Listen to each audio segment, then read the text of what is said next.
The billionaire's blind love.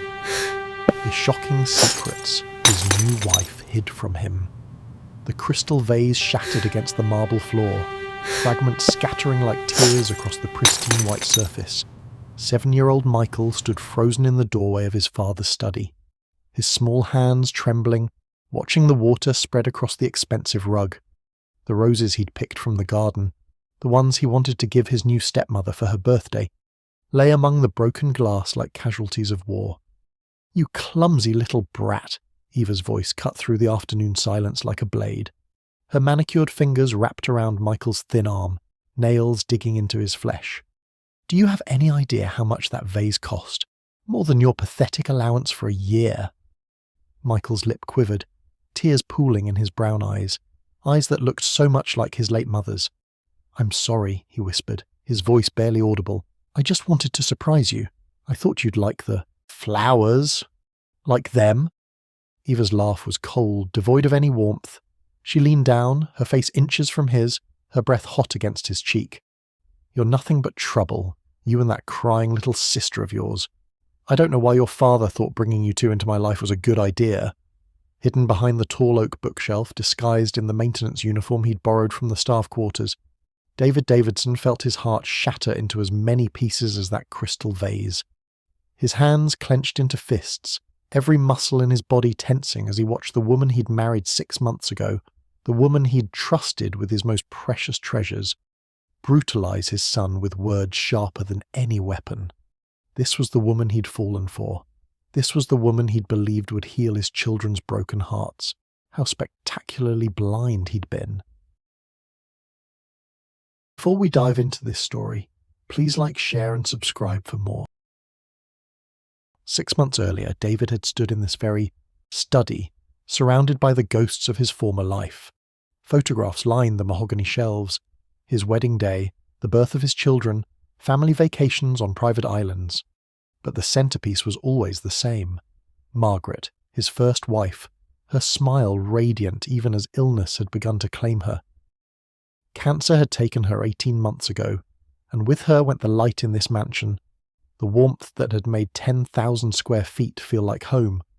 David had thrown himself into work, building his tech empire even larger, closing deals that added zeros to his already astronomical net worth. But money couldn't buy what he'd lost. Money couldn't silence Michael's nightmares or stop 3-year-old Sophie from crying for her mama every night. "Daddy," Michael had asked one evening, crawling into David's lap while he reviewed quarterly reports, "why doesn't anyone smile here anymore?" That question had haunted David. He'd hired the best nannies, the finest tutors, filled the house with toys and games. But the emptiness remained, a void that seemed to swallow any joy before it could take root. His mother had been the one to suggest it during one of her visits. "David, sweetheart, those children need a mother's love. You need someone too. Margaret wouldn't want you all to live like this, trapped in grief." At first he'd resisted. The thought of replacing Margaret felt like betrayal. But watching Michael withdraw further into himself, seeing Sophie clutch her mother's photograph every night, David began to consider it. Maybe love was the answer. Maybe a new mother figure could bring back the light. He'd met Eva at a charity gala 3 months after that conversation. She was stunning. Sleek auburn hair, emerald eyes that sparkled with intelligence, a smile that promised warmth. She worked as a consultant for luxury brands, moved in the right circles, said all the right things. "I love children," she'd told him over champagne on their 3rd date. "I've always wanted a family of my own. My career took priority for so long, but I'm ready now, ready to build something real." David had been cautious at first, introducing her to Michael and Sophie gradually. She'd brought gifts, a model airplane for Michael, a beautiful doll for Sophie. She'd sat with them, read them stories, seemed genuinely interested in their lives. "She's nice, Daddy," Michael had said, though his voice held uncertainty. "But I don't know. Something feels—" "What, son?" Michael had shrugged, unable to articulate the instinct that warned him. "Nothing. I guess I'm just not used to having anyone else around." David had interpreted it as natural resistance, the difficulty of accepting someone new into their tight-knit circle. He'd pressed forward, convinced that time would heal all wounds, that Eva's patience would win them over. The wedding had been small, intimate. Eva had insisted on it. "This should be about family," she'd said, "about us starting our new life together." At the time, David had found it touching. Now, hidden behind the bookshelf, he wondered if she'd simply wanted fewer witnesses to the person she really was. The first month had seemed perfect. Eva had moved into the mansion, redecorated some of the rooms, hosted dinner parties. She'd seemed attentive to the children, at least when David was present, but he'd been so busy with a major acquisition, spending long hours at the office, travelling to meetings across the country. He'd trusted her. God help him. He'd trusted her completely. It was Mrs. Chen, the family's housekeeper of 15 years, who'd first noticed the changes. The way Sophie flinched when Eva called her name. How Michael had stopped talking during meals, pushing food around his plate with trembling hands. The bruise on Sophie's arm that Eva explained away as a playground accident. "Mr. Davidson," Mrs. Chen had said one evening, her weathered face creased with worry. "I need to speak with you. It's about the children." David had barely looked up from his laptop. "What about them? Are they sick?" "No, sir, it's more complicated than that."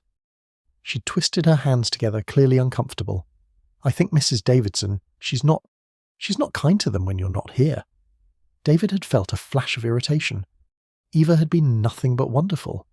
"Mrs. Chen, I appreciate your concern, but Eva loves those kids. She's been a godsend to this family." "Sir, please. I've seen things, heard things. Michael, he barely eats anymore. Sophie cries herself to sleep. Yesterday I heard Mrs. Davidson tell Michael that his mother would be ashamed of what a disappointment he's become." The words had hit David like a physical blow, but doubt had already been planted by months of Eva's careful manipulation. "That's a serious accusation, Mrs. Chen. Are you certain that's what you heard?" "As certain as I'm standing here, Mr. Davidson." But Eva, when confronted, had been tearful and convincing. "David, I don't know what to say. I've been trying so hard with them. Maybe Mrs. Chen heard something out of context. Sometimes I have to be firm. Children need discipline, structure. Maybe she mistook that for cruelty." She'd held his hands, her eyes swimming with hurt. "I love those children like they were my own. It breaks my heart that anyone would think otherwise. Maybe Mrs. Chen resents me. I know I've made some changes to how the household runs. Perhaps she sees me as a threat to her position." David had wanted to believe her. God, how he'd wanted to believe her. He'd smoothed things over with Mrs. Chen, asked her to give Eva the benefit of the doubt. But the older woman's words had planted seeds of uncertainty that grew in the dark corners of his mind. He'd started paying more attention, coming home earlier, watching the interactions between Eva and his children. But Eva was clever. When he was present, she was the picture of maternal affection. She'd ask about their days, help with homework, tuck them in with gentle kisses on their foreheads. It was the small things that didn't add up. The way Michael's eyes would dart to Eva before answering David's questions, as if seeking permission or fearing consequences. How Sophie had started wetting the bed again, something she hadn't done since she was 2.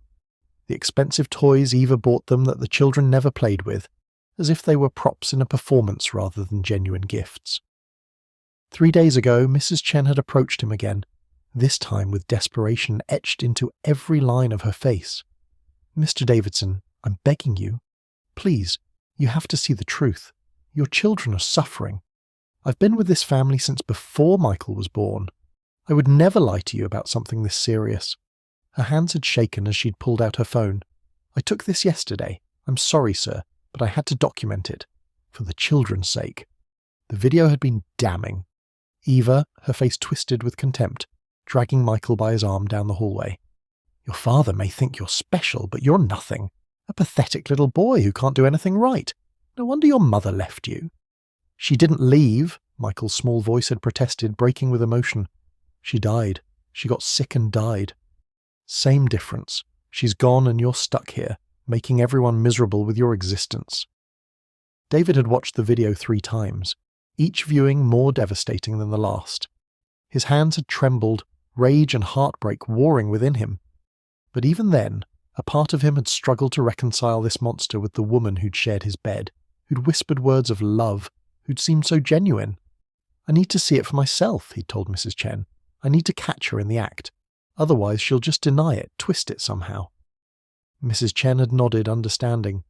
She takes the children to the study every afternoon at 3 o'clock when she thinks everyone is occupied. With their duties, she makes them practice their lessons there. Says it's educational time.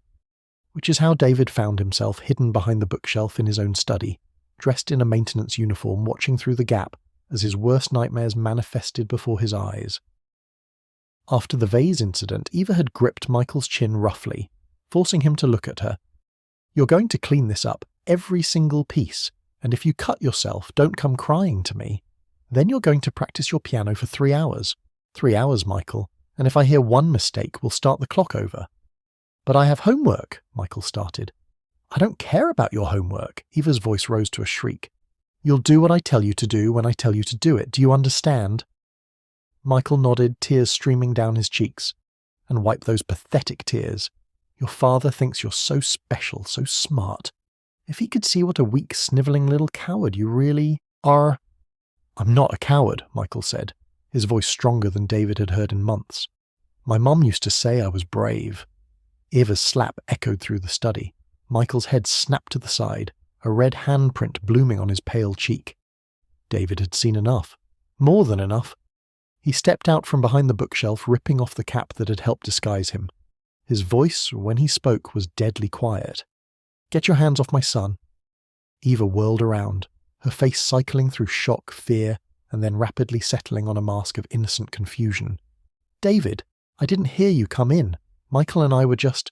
I saw what you were doing." David strode forward, putting himself between Eva and Michael. He could feel his son trembling behind him, small hands clutching at his jacket. "I saw everything. How you spoke to him. How you hit him." "Hit him?" "David, no, you must have misunderstood. Don't." The single word cut through the air like a gunshot. "Don't insult my intelligence. I've been standing there for 20 minutes. I heard every word. I saw you slap my son." Eva's composure began to crack. "He broke a priceless vase. He needs discipline, David. You're too soft on them. You always have been. Someone needs to teach them respect, consequences." "Teach them?" David's voice rose for the first time, years of control finally breaking. "You call this teaching? You told my son his mother would be ashamed of him. You told him he makes everyone miserable. You struck him." "I barely touched him. You hit a 7-year-old child." David was shaking now, fury coursing through his veins like liquid fire. "A child who lost his mother. A child who's been through more pain than you could possibly understand. And you made him think he was the problem." Michael's quiet sobbing cut through the tension. David turned, kneeling down to his son's level, his heart breaking at the fear in those brown eyes. "It's okay, buddy. I'm here. I'm so sorry. I'm so sorry." "Daddy, I didn't mean to break the vase," Michael whispered. "I just wanted to give her flowers, like I used to give Mummy." David pulled his son into his arms, feeling the small body shake with suppressed sobs. Over Michael's shoulder, he saw Eva's face, and for the first time the mask had completely fallen away. There was no affection there, no love, no remorse, only cold calculation and growing anger. "This is ridiculous," Eva said, her voice hard. "You're being dramatic, David." So I raised my voice, so I was a little rough. "Children need firm boundaries. Your precious Margaret probably coddled them too much, which is why they're so soft now." David stood slowly. Michael still held protectively against his side. "Don't you dare speak her name. Don't you dare act like any of this is normal or acceptable." "Normal? You want to talk about normal?" Eva's voice rose, her composure shattering completely. "You think it's normal to expect me to love these children like they're mine? They're not mine, David. They're the remnants of your precious, perfect life with your perfect dead wife. I tried to care, I really did. But they look at me with those judgmental eyes comparing me to her memory. Do you know how exhausting it is to compete with a ghost?" "No one asked you to compete with anyone," David said, his voice dropping to a dangerous calm. "I asked you to be kind to 2 grieving children. That's all. Basic human kindness. And you couldn't even manage that." "Kind? I've given them everything. I moved into this mausoleum of memories. I've attended their school functions. You've tortured them," David interrupted. "Mrs. Chen showed me the video from yesterday. You told my son his mother left him. You called him pathetic. You dragged him by his arm hard enough to leave bruises." Eva's eyes flashed with rage. "That interfering old woman. I knew she was the one poisoning you against me. She never accepted me. None of the staff did. They all worship at the altar of St. Margaret. This isn't about Margaret, David said. This is about you and your complete lack of humanity. How long, Eva? How long have you been treating them this way? Eva's laugh was bitter. From the beginning, David. From the very beginning. Did you really think I wanted to play house with your bratty children? I wanted you, your money, your status, your connections. The children were just obstacles I had to tolerate. The words hung in the air like poison. David felt Michael press closer to him, and somewhere in the mansion he could hear Sophie crying, probably awakened from her nap by the shouting. I need to know, David said quietly. I need to know exactly what you've done to them. All of it. Eva shrugged, as if discussing the weather. Where do I even start? The locked doors when they misbehaved, which was constantly, by the way. The skipped meals because they didn't finish their vegetables. The hours of studying I enforced because they're both quite stupid for their ages. The psychological evaluations you thought I was taking them to. I took them once, then spent the rest of the money on shopping trips. Each revelation was a knife to David's heart. The bruises on Sophie's arm. I grabbed her too hard when she wouldn't stop crying for her mama. It was 3 a.m, David.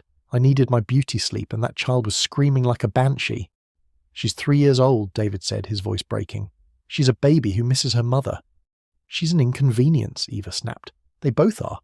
Do you know how many times I've had to pretend to care about Michael's stupid drawings or Sophie's nonsense babbling? How many times I've had to plaster on a smile when all I wanted was for them to disappear? David had heard enough. He pulled out his phone, realizing with grim satisfaction that he'd been recording the entire conversation since stepping out from behind the bookshelf. You're going to pack your things and leave this house, tonight. You can't throw me out, Eva said, though uncertainty crept into her voice. We're married. I have rights. And who's going to believe you anyway? Poor grieving billionaire makes terrible decisions in his emotional state, marries the wrong woman. People will say I was just trying to help, that you're overreacting. I have video evidence of you abusing my children, David said coldly. I have recordings of you admitting to months of psychological and physical abuse. I have witnesses among the staff, and I have more money and better lawyers than you could ever dream of. So yes, Evie, I absolutely can throw you out, and I will make sure you never come near my children again. The reality of the situation finally seemed to dawn on Eva. Her face paled, then flushed with rage. You'll regret this, David. I'll take you for everything in the divorce. I'll drag your name through every tabloid, every gossip column. I'll make sure everyone knows what a terrible father you are, how you left your children alone with strangers while you built your empire. Do it, David said simply. Tell them whatever you want. But you do it from somewhere far away from here. You have 2 hours to pack and leave. 2 hours? That's not enough time. Then pack faster, or leave with nothing. I honestly don't care which. He pulled Michael closer.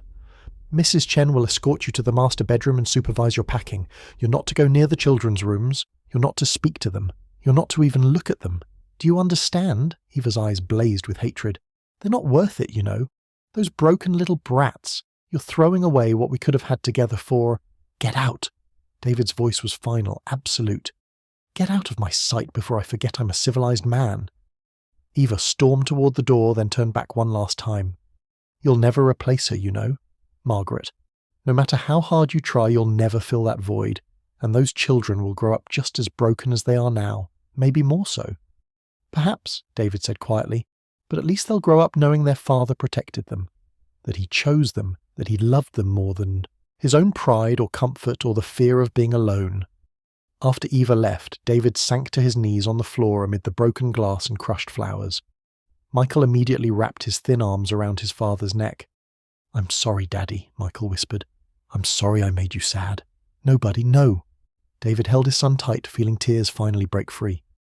You didn't make me sad. You didn't do anything wrong. I'm the one who's sorry. I should have seen it sooner. I should have protected you better. Can you forgive me? Michael pulled back, his small face serious beyond his years. You came back for us. That's what matters. Footsteps in the hallway announced Mrs. Chen's arrival, carrying a sleepy, tear-stained Sophie. The little girl took one look at her father and brother on the floor and squirmed out of the housekeeper's arms. Daddy? Mikey? She toddled over, climbing into the embrace. Why everyone crying? David gathered both children close, pressing kisses to their hair. Because we're together, sweetheart. Because we're finally together, and nobody's going to hurt you anymore." "Eva gone?" Sophie asked with the directness only a 3-year-old could manage. "Yes, baby. Eva's gone. She's not coming back." Sophie nodded solemnly. "Good. She was mean. Made Mikey cry lots." "I know, sweetheart, I know." David looked up at Mrs. Chen, who stood in the doorway with tears streaming down her weathered face. "Thank you. Thank you for not giving up on them." Mrs. Chen nodded, unable to speak around the emotion in her throat. The sound of a car engine and tyres on gravel announced Eva's departure. David didn't move from the floor, didn't go to watch her leave. All that mattered was the weight of his children in his arms, the way they clung to him like he was their anchor in a storm-tossed sea. "Are you going to find another new mommy?" Michael asked after a while, his voice small and uncertain. David thought about how to answer, knowing the weight this moment carried. "No, buddy, no more new mommies. It's going to be just us 3 for a while. Is that okay?" "More than okay," Michael said, relaxing against his father's chest. "I miss just us." That night, after both children were bathed and fed and tucked into bed with extra stories and reassurances, David stood in the doorway of Michael's room watching his son sleep. The boy's face was peaceful for the first time in months, the tension finally erased from his features. He moved to Sophie's room next, adjusting her blanket, stroking her soft baby curls. She clutched her stuffed bunny, a gift from Margaret, worn from love and countless nighttime tears. Back in his own room, the master suite that Eva had redecorated, erasing the last physical traces of Margaret, David finally allowed himself to break down completely. He'd been so stupid, so blind. In his desperate attempt to heal his children's grief, he'd introduced a monster into their lives. He'd chosen his own loneliness over their safety. His phone buzzed with messages from his lawyer, confirming that the divorce proceedings would begin immediately. There would be complications, certainly.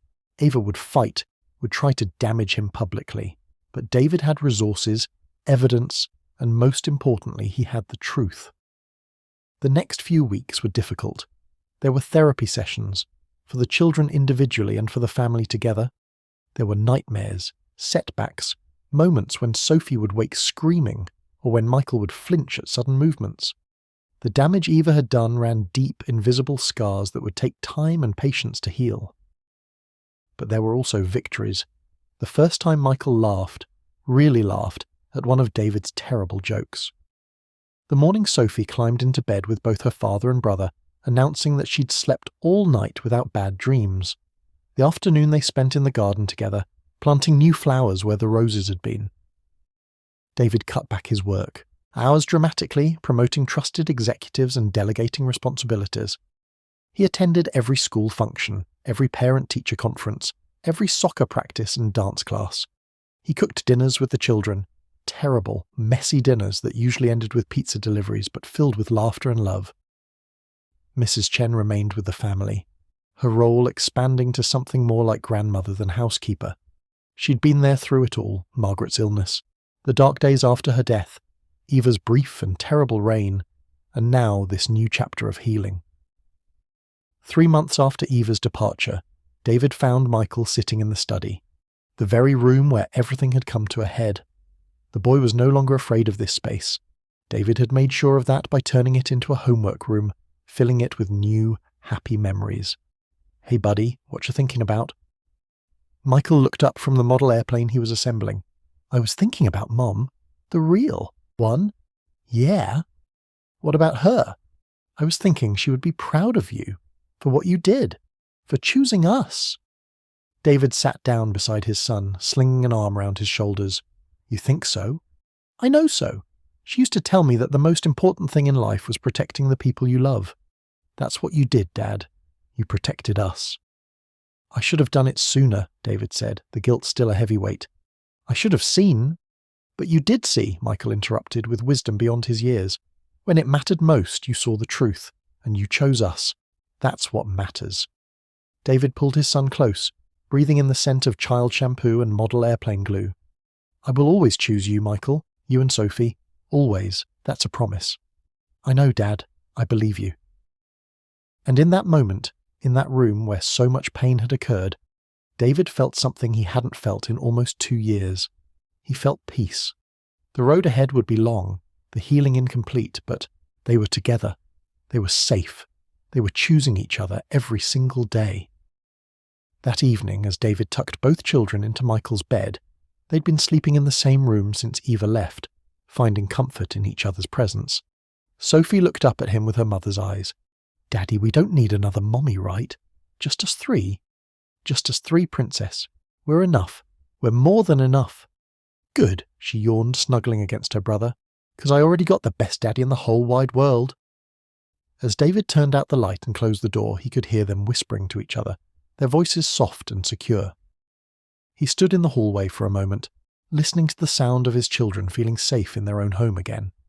He thought about Eva's parting words, about how he'd never replace Margaret, how the void would never be filled. She'd been right about one thing: he would never replace Margaret.